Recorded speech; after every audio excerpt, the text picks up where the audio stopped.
we treated charge, and what would happen was the poles are buoyant, of course, and whenever you start flooding the cylinder, it would make them float. Well, the first system they used, the hold down system, the trams were not attached together, so what they would do is they would turn.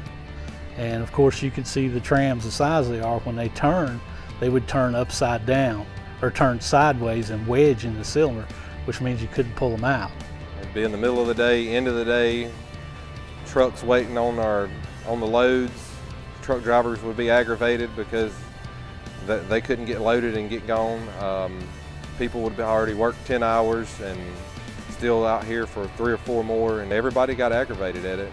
And that was happening probably 3 to 4 times a week in there on every charge. So I would say at least it was costing us in time and lost charges up anywhere. I just used a conservative number of $5 grand a week.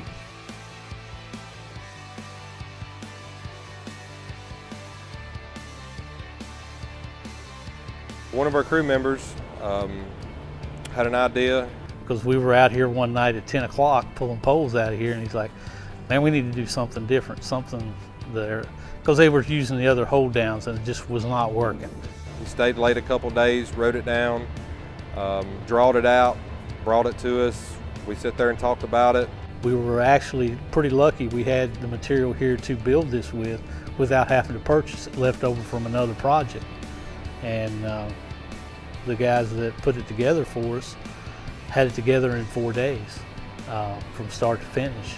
And since the last day that they finished, I haven't had a wreck or anything in the cylinder since.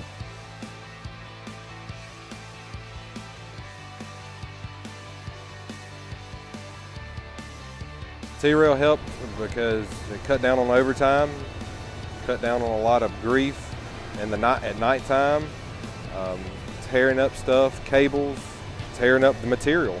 To me, you was sliding the material down the tracks, and when it come out, it was tore up, and it helped tremendously. It saved a lot of money and a lot of grief.